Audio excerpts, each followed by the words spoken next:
social media ban that everyone has said is an absolutely fantastic idea and everybody loves, except for people under the age of 16, which is my fan. Apparently not very popular in grade 6 is Anthony Albanese, my 12-year-old tells me. But anyway, they don't know anything because their old frontal lobe hasn't developed and they can't vote. So, sucked in.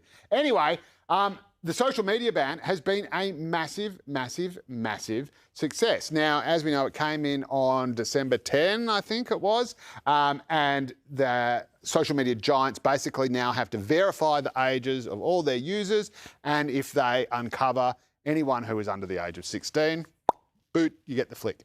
Now, it turns out that more than 4.7 million Australian accounts held by children under the age of 16, so that's not 4.7 million children, but the accounts they hold, so some of them would have different accounts and multiple accounts into different providers, have been deactivated, restricted or removed in the very first month since the Albanese government's landmark social media ban, which lots of other countries are now looking at and trying to replicate themselves.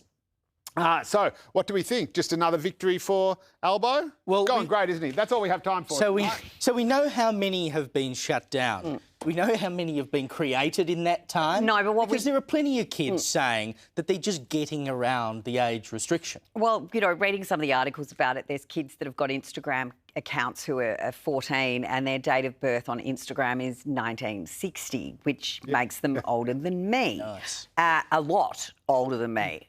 So I think there's ways kids are getting around this. But the other thing that, of course, our friend Joe here and the Albanese government's refusing to acknowledge is there has been an enormous uptick in the number of new kinds of apps that are being downloaded that aren't caught in this social media ban.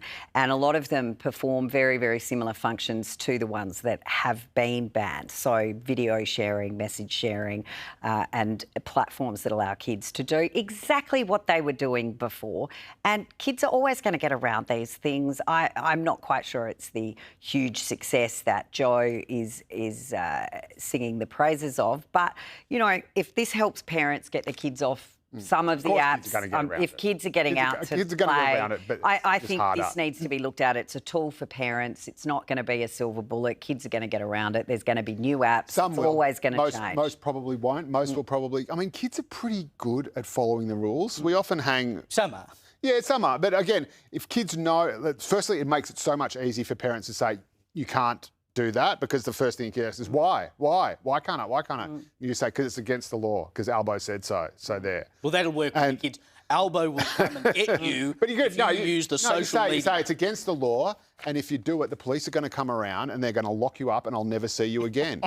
And some kids would say, fantastic. See you later. Particularly teenagers it makes it that much easier. And, you know, yes, there will be workarounds and kids are still going to go on, you know, YouTube on the internet. Like, so the YouTube app gets banned if you're a kid, but you just go on there. You can't have an account. You can still use these. YouTube.com. You can still use these services.